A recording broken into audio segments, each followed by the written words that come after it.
O sea, a Guatemala todavía nos ha costado ir entendiendo de que necesitamos generar información estadística.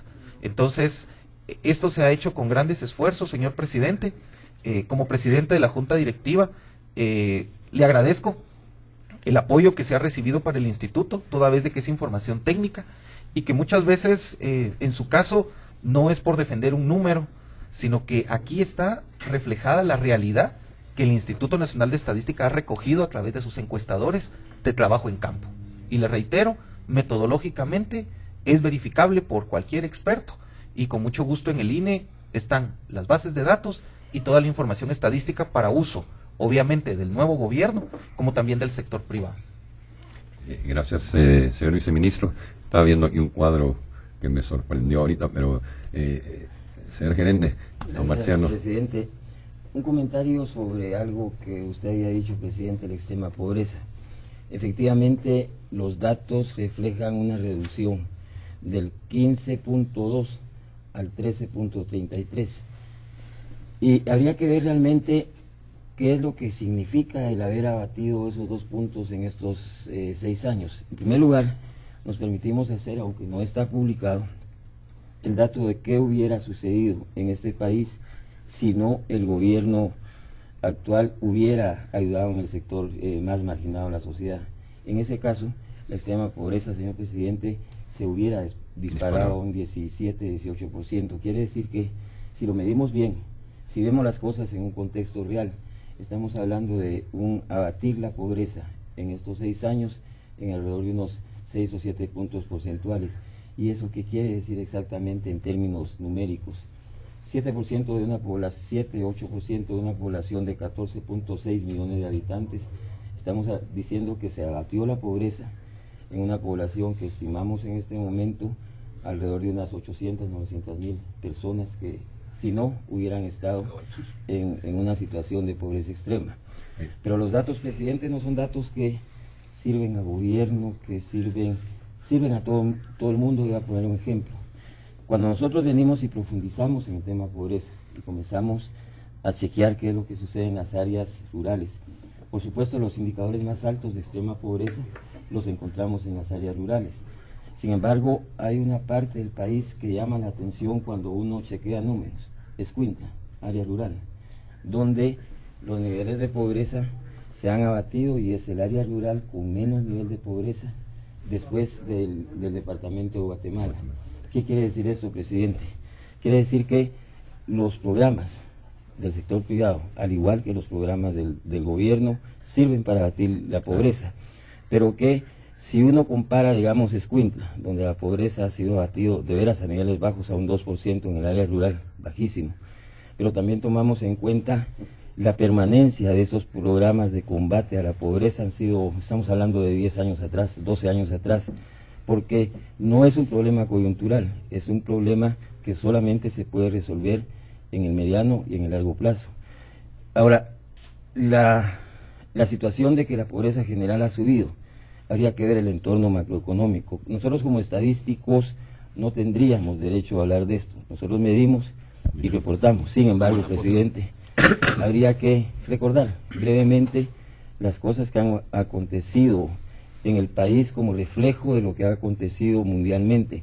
Está el problema bancario, está el problema del petróleo, la crisis económica en fin, hay un sinnúmero de cuestiones que definitivamente, como parte de un concierto internacional, hemos sufrido y hemos vivido, de tal suerte que, y adicionalmente, presidente, si uno chequeara esos mismos indicadores en otros países, evidentemente les ha pasado lo mismo que Guatemala.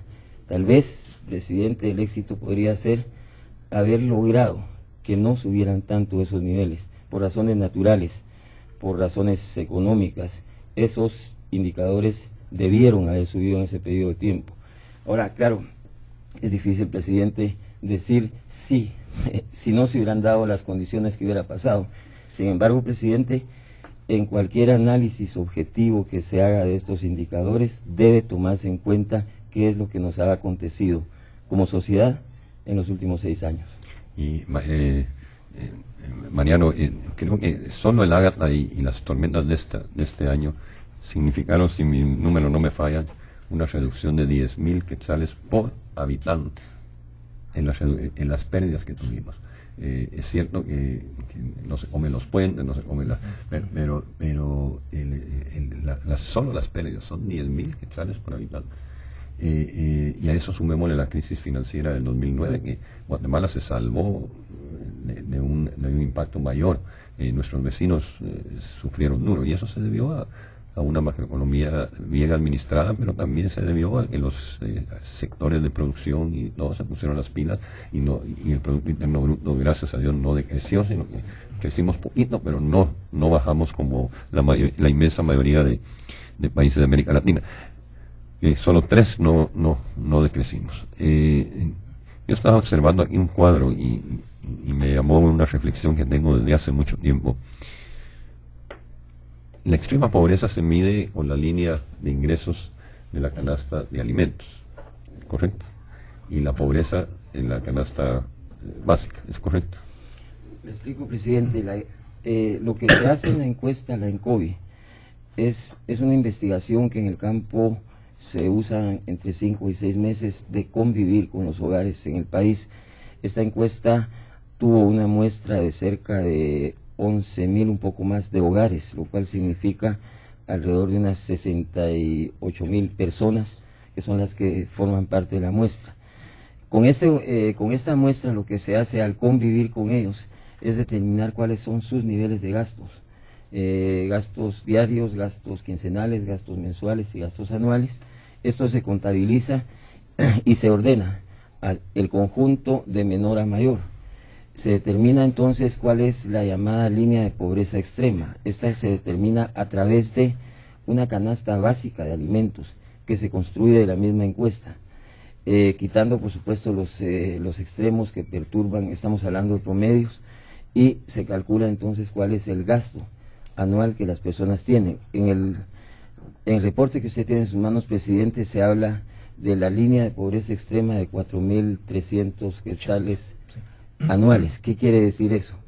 Si nosotros dividimos eso dentro de 12 meses que tiene el año, quiere decir de que estamos hablando de personas que logran sobrevivir con aproximadamente 400 quetzales mensuales, y eso implica el pago de todo lo que tengan que pagar. Eso implica comer, eso implica vivir, dormir, transportarse, todo lo que implica vivir en una sociedad. Solamente lo hacen con esa cantidad de dinero. Cuando señalamos la línea de pobreza extrema, estamos diciendo de gente que ni siquiera alcanza esos valores. Esos son los pobres extremos.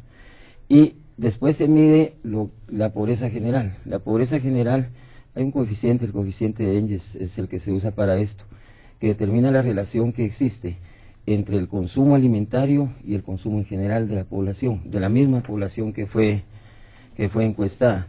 Ese valor nos dio en esta ocasión aproximadamente 0.48. La división de la pobreza extrema dentro de ese coeficiente de Engels nos genera la línea de pobreza general. En los datos que usted mira, presidente, se puede dar cuenta que estamos hablando de, en el caso de la pobreza general, de 9.030 quetzales, comparado con el año 2000, donde esa línea de pobreza estaba 4.318. Casi a la mitad. Se duplicó. O sea que reconocemos como parte de la investigación, y así tiene que ser, las cosas han cambiado en el tiempo, los productos son más caros en el tiempo, y eso lo reflejan las líneas que usted mira en esa gráfica, presidente. No hemos mantenido constante las cosas, metodológicamente no es eso lo que se hace. Y por supuesto, nosotros hemos respetado la metodología que es la adecuada en estos casos. Perdón, presidente, de cualquier forma, el que se duplique la cantidad de dinero que efectivamente se necesita no ha implicado de ninguna manera que se dupliquen salarios ni nada por el estilo, en términos reales no, y de poder adquisitivo. Eso es tremendo. En términos concretos, porque todo lo técnico es muy importante y es relevante, pero en términos concretos, la pobreza aumentó, disminuyó en esta época, y aún teniendo la previsión muy clara de que cualquier reflejo de lo que se ha hecho tampoco se siente inmediatamente, ¿no? Eso se va concretando en el mediano plazo. Y señalando, perdón, presidente, que hay desde algunos editorialistas que realmente se sienten como que se sintieran felices de que existan más pobres en Guatemala porque les conviene a ellos para echarle golpes al gobierno central y señalan hoy datos, por ejemplo, que dice que la pobreza extrema aumentó del 35 al 40%. Y eso se lo están diciendo a sus lectores, lo cual es una ofensa a sus lectores, porque los datos que ustedes nos están señalando son completamente distintos. ¿Qué pasó? ¿Se incrementó la pobreza en términos generales? ¿Se incrementó la pobreza extrema? ¿Cuánto? ¿Y qué es lo que sucede cuando un pobre extremo deja de ser pobre extremo? ¿A dónde pasa? A ver, Marciano. Bueno, yo diría, el dato que lees, de veras no sé dónde lo sacaron, porque no es correcto. Correcto es decir, oficialmente debe decirse en Guatemala, la pobreza extrema de 15.2 pasó a 13.33. Hay menos pobres extremos. Correcto, ese es el dato oficial. Cualquier cosa que se diga diferente de esa es un sinsentido, es algo que no es correcto. En el caso de la pobreza general, de 50 subimos a 50 De 51. De 51 a 53. Ahora bien, cuando haces un desagregado de la pobreza, vas a encontrar lugares en el interior, y lo señalo con toda claridad. Vas a encontrar, por ejemplo, Alta Verapaz con índices de pobreza verdaderamente alarmantes. Claro, si querés asustar, puedes hablar de Alta Verapaz, pero no es correcto. El indicador general y el dato oficial es el que yo acabo de decir, no hay otro. Por supuesto, y bueno, en este momento... perdón, Marciano, la pobreza general se incrementó, disminuyó la pobreza extrema. ¿Por qué? Lógicamente, quienes dejan de ser pobres extremos no pasan a ser ricos o a tener una situación de no pobreza, pasan al grado que les corresponde. Pasan, por usar una expresión, al grado inmediato superior, como que si estuviéramos en un colegio. O sea, dejar de ser pobre extremo, pero seguramente, sin el seguramente, pasar a ser un pobre general. O sea, tus niveles de pobreza siguen siendo altos, digamos. Creo que es importante. Yo tengo estoy en fondos sociales y ahora dirigiendo el gobierno desde hace 20 años, pero primero siempre me molestó que se hable tanto de la pobreza y que cualquier hijo de vecina pueda hablar de la pobreza a veces sin conocerla. Cuando yo, siempre que veo las líneas basales de la canasta de alimentos y la canasta básica, yo me pregunto, siempre lo he hecho, me he cuestionado, hay tantos componentes nuevos que significan pobreza. Así como la tecnología ha cambiado y cambia casi a diario, los componentes de la pobreza para la juventud particularmente han aumentado. Un joven sin acceso a Internet es definitivamente más pobre que un joven que tiene acceso a Internet. Un joven que tiene acceso a toda esta tsunami de información que hay, definitivamente mejora sus expectativas de vida que alguien que no lo tiene. Entonces, yo estaba viendo que casi se duplicó, más que se duplicaron, digamos, las líneas basales en 10 años. Y estaba viendo que del año 2000 al 2006 apenas se redujo la extrema pobreza en 0.5. Y del 2007 al 2011 se redujo 3 veces más. Algo está pasando. Y yo creo que aquí es cuando estamos los guatemaltecos y guatemaltecas que vemos el vaso medio lleno o medio vacío. Pero generalmente la mentalidad apocalíptica siempre está viendo lo negativo. Aquí lo importante es que la extrema pobreza se redujo y hay que seguir trabajando para que se siga reduciendo y se reduzca la pobreza general. Si a estos 9.030 quetzales le sumamos las necesidades normales para ser una familia normal, ¿ya? Esta cantidad llegaría a saber a qué tamaño. Yo un día un amigo que me decía, mira, los 300 quetzales de mi familia progresa, ¿en qué pueden ayudar? Pero si aquí están diciendo que los extremadamente pobres reciben a más o menos 400 quetzales al mes, y de repente llega un programa de gobierno y les suma 300. Eso es 75% más de ingresos. Y yo ayer estuve con los coordinadores distritales de distrito de mi familia progresa. Y adicionalmente al beneficio de la salud, la educación, el monetario, confirmé el día de ayer el empoderamiento que tienen las señoras con ese programa. El nivel de organización. Ya no son las mismas señoras de hace 2, 3 años.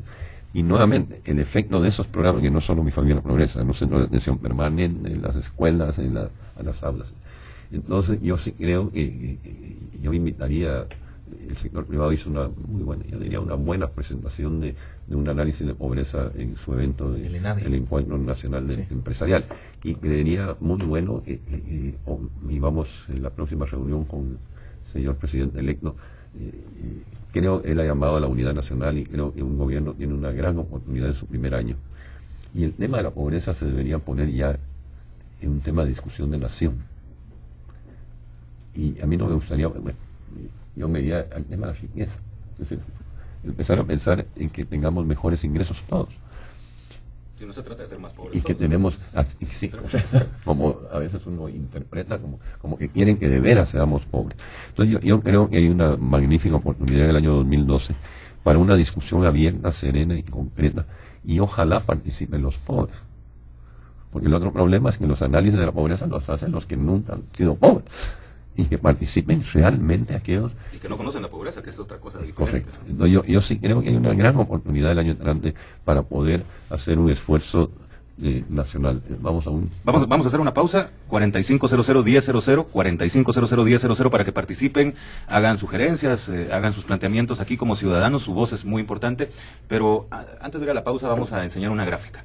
Y sobre esto yo quisiera que pudiéramos discutir un poquito después, porque aquí estamos hablando acerca de la pobreza extrema y cómo un par de puntitos se modifican. Pero como pueden observar en esa gráfica, esta gráfica de exportaciones generales del país, que es un indicador, digamos, macroeconómico que sirve para observar. Pasemos hacia la derecha. Como pueden ver, los puntajes que habían tenido otros gobiernos en su incremento no llegan, pero ni por asomo, al incremento del 25.9 en las exportaciones que se ha presentado en con todas las crisis económicas. Por supuesto, con todas las crisis económicas. Es el incremento más importante que ha tenido el país en sus exportaciones en toda la vida de Guatemala. Sin embargo, aquí estamos hablando de pobreza.